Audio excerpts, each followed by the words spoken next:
Ассаламу алейкум рахматуллах ва баракатух. Мен осы баяндамамды азғантай бір Расулуллах саллаллаху алейхи вассаламның хадисіменен бастап кеткелі отырмын. Пайғамбарымыз Мұхаммад саллаллаху алейхи вассалам айтты, ақыр заманға жақындаған кездерде сондай жағдайлар болады. Бір самал келеді екен.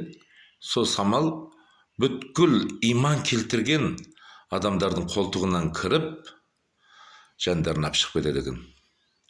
Енді жер бетінде бүткіл иман келтірген адамдардың бәрін сол жақ қолтығынан кіріп, жанын алып кеткеннен кейін, барлығын өлтіріп кеткеннен кейін, бір күндегідей өлтіріп кеткеннен кейін, жер бетінде енді өңкей Аллах Тағалаға қарсы болған, Аллах Аллах Тағаланың дінінен алыс болған адамдар ғана қалады екен. Сондай дәрежеде айтады Расулуллах саллаллаху алейхи вассалам, ұрғашы ешектің үстіне еркек ешек асылып тұрғандай олар ойнастарын көшеде әшкере істеп тұра беретін адамдар қалады. Бірде-бір момын адамдар қалмағаннан кейін. Енді олар қазір кейбір жерлерде жасырынып істеп қалады. Кімдерден? Осы иман келтірген адамдардан, момын адамдардан жасырып жағы қылықтарын істейді. Айгердім орталарында бірде-бір намаз иман келтірген адам болмағаннан кейін, барлығы өздері сияқты адамдар болғаннан кейін, енді олар бір-бірлеріне көрсетіп әшкере істеп қалатындығын Расулуллах саллаллаху алейхи вассалам айтып кетті. Енді жер бетінде бірде-бір намазхан адам қалмағаннан кейін, адамдар үшін жер харам болатын болса, бір адам намаз оқитын, бір адам жер бетінде тұратын болса, соның құрметінде Аллах Аллах Тағала жердің тепе-теңдігін ұстап тұрады екен. Бұл жердің тепе-теңдігі Аллах Тағала неліктен ұстап тұр? Аллах Аллах Тағалаға иман келтірген адамдар жер бетінде бар. Аллах Аллах Тағалаға иман келтіріп сәжда қылатын адамдар жер бетінде бар. Сондықтан бұл жер өз тепе-теңдігін ұстап тұрады екен, хадис бойынша. Ал енді бірде-бір намаз оқитын жер бетінде адам қалмағаннан кейін, жер харам болады да, ақыр заман болып қалады екен. Неге? Енді бір адам жер бетінде намаз оқитын адам тұрса, соның құрметіне жерді Аллах Тағала тепе-теңдігін ұстап тұратын болса, Аллах Тағаланың алдында намаз оқитын адамдардың құрметі бар. Оны Аллах Тағала құрмет қылады. Құрметі бар намаз оқитын адамдардың. Бұны кейбір ауыл имамдары білмейді екен. Бейшара ауыл имамдары білмей, үстінен арыз жазып қояды екен. Намазхандардың үстінен арыз жазып, оларды түрмеге тоқтады екен. Кейбір ауыл имамдары.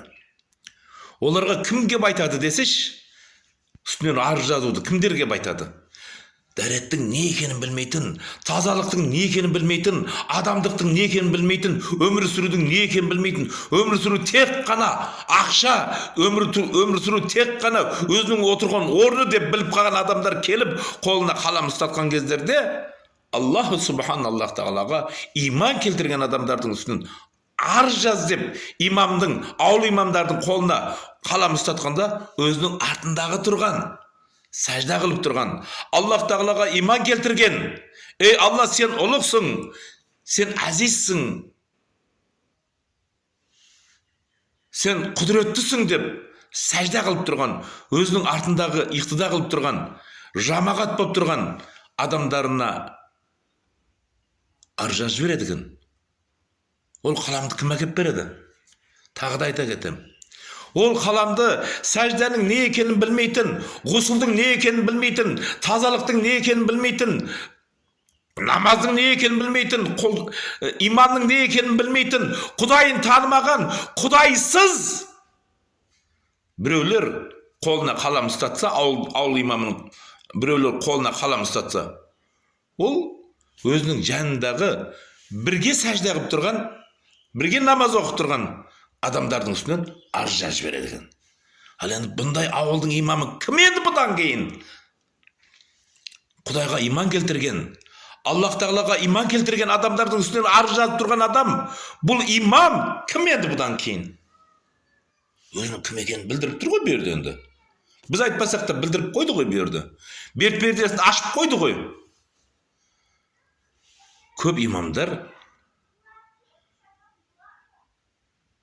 дінсіздердің, дәретсіздердің, тазалықтың не екенін білмейтін нәжастардың бұйрығынан талай иманды адамдарға қиыншылық жеткізіп қойып жатыр. Жазып жер үстінен десе жазып жереді. Жазып жер үстінен. Қамап қойды. Апарып, тепкілеп, ұрып, сабап жатыр. Bu yoqda қатын бала шаға аш жатыр. Имам көңілің көншіді ме енді?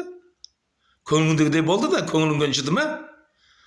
Мен бұны алдында имам істепті деген кездерде мен сене қойған жоқ едім. Мен қой, бұл иман келтірген жігіт. Істеуі мүмкін емес деп мен сенбей қойған едім.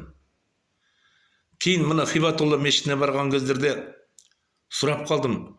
Мұның қалай енді? Не болып жатыр ауылда дедім. Не болып жатыр ауылда деп сұрадым. Мен не болып жатыр деп сұрадым. Сөйтсем олардың жауабы, ауыл имамның жауабы. Олардың барлығы кәпір болып кетті. Кәпір болып кеткеннен кейін олардың үстінен мен арыз жаздым дейді. Алла өзің сақтай көл. Кімдер?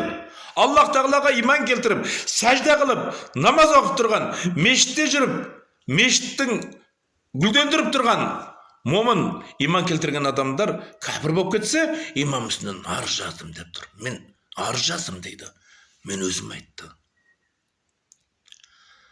Бұлардың үстінен арыз жазып атқанда, әрқайсының аты жөнін айтып, көрсетіп жазып атқанда, сорлы имам не ойландың екен? Сен бұдан кейін кімсің енді? Мынандай жамағаттағы адамдардың, жамағаттағы балалардың үстінен арыз жазатын имамдар жер бетінде жүргеннен гөрі жердің астында жүргені жақсы. Зиян жеткізіп. Сенде тек қана имам деген ат бар. Бұлайша мына арыздан кейін мен сенің кім екеніңді өзің айтып қойсаң болады осы жерде. Мен осындай адаммын деп. Мен осындай адам едім. Өнен кейін барып мен мынау намаз оқитын, иман келтірген намазхандардың үстінен арыз жаздым деп өзің айтып қойсаң болар еді. Қаламды кім әкеп берді саған мына намазхандардың үстінен арыз жаз деп. Тазалықты білмейтін, адамгершілікті білмейтін, адам өмір сүруді білмейтін, өмір сүруді тек қана жағы орным екен деп, креслом екен деп, өмір сүру тек қана креслом екен деп, я болмаса байлық екен деп қалған. Тазалық, адамгершіліктен жұрдай адамдар саған қалам әкеп беріп, осылардың үстінен арыз жаздырды. Сен енді кім болдың? Сол адамды Құдай қылып алдың. Дініңді ауыстырып алдың. Былайша айтқанда, дініңді ауыстырып алдың. Сен оны Хибатуллаға қаншалықты барып жағы іліміңді көтергенімен, ілім шайтанда да бар. Ілім Аллах Аллах Тағалаға сәжде қылмай қойған шайтанда да бар ілім. Сөйтіп, сол шайтан сол ілімменен дозаққа барғалы отыр. Сен әнерге барып іліміңді көтеріп жүрмен ондай-мұндай дейсің ғой. Мынау адамдарды сен Құдай қылып алғансың. Өзіңе қалам ұстатып, өзіңе қағаз ұстатып, артыңдағы тұрған жамағаттардың барлығына арыз жаздырып қойған адамды сен Құдай қылып алғансың. Не болып отыр ауылда десе? Мен арыз жаздың ба деп сұраған жоқ едім. Не болып отыр ауылыңда десем, бір десен. Олар кәпір болып кетті. Мен арыз жаздым дейді. Аллах Тағаладан уахи келді ма? Олар кәпір болып кеткені турасында. Немесе олардың жүрегін ашып көрдің ба сен? Олардың кәпір болып кеткендігін білу үшін. Аллах Тағаладан уахи келді ма? Саған сен мешітте сен ғана имандысың, қалғанын бәрі кәпір деп Аллах Тағаладан уахи білдірді ма саған? Тіке білгендей сөйледің ғой өткенде. Олар кәпір болды. Мен олардың үстінен арыз жаздым деп. Мынадан кейінгі, мынау момын адамдардың үстінен арыз жазғаннан кейін ол адам кім енді? Жер бетінде жүретін адам емес қой мынау. Жердің астында жүретін адам. Елдің барлығына зұлым жеткізіп тұратын болса, момындарға зұлым жеткізген болса, Аллах Аллах Тағалаға иман келтіргендерге зұлым жеткізіп тұратын болса, бұл адам жердің бетінде тұрғаннан көрі жердің астында тұрғаны жөн болады. Бұл ең дініміздің ең бір барып тұрған дұшпаны Расулуллах саллаллаху алейхи ва салламға соғыс ашқан, Аллах субханаллах тағалаға соғыс ашқан адам осындай осы имамдарға ұқсаған адамдар болады. Біліп алыңыздар. Менің айтқан сөзім тура болмаса, өкіл имам сіз айта қойыңыз. Кім бұл енді? Қол астыңыздағы жұмыс істеп жатқан. Муфти сен айтқан. Кім бұл мынау? Өзінің артындағы намаз оқып тұрған Аллаху акбар деп, Алла өзіңе ғана иман келтірдім деп тұрған адамдардың үстінен арыз жазып тұрған адам кім бұл енді? Комментарияға жазыңыздаршы кім екенін мынаның. Мен таңғалып отырмын. Имамын деп. Расулуллах саллаллаху алейхи ва саллам айтқан баяғыда. Сондай адамдар болады. Тілі шырын, кімді өзіне қарата тартып кету болса тартып кетеді. Бірақ істеген істерінің барлығы бөрінің істеген істіне ұқсайды. Олар қойдың терісін жамылып алған бөрілер, қасқырлар деген екен.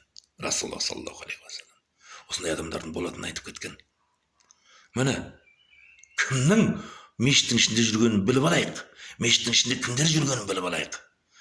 Муфтият түсір деп айтты, муфтият түсір деп айтты деп, мұсылмандардың мына бетінен бір жүгіріп шығып суретке түсіріп, мұсылмандардың мына бетінен бір жүгіріп шығып суретке түсіріп, анаяқа ыздавайт етіп отырғандар, бұлар имамдар осылар енді.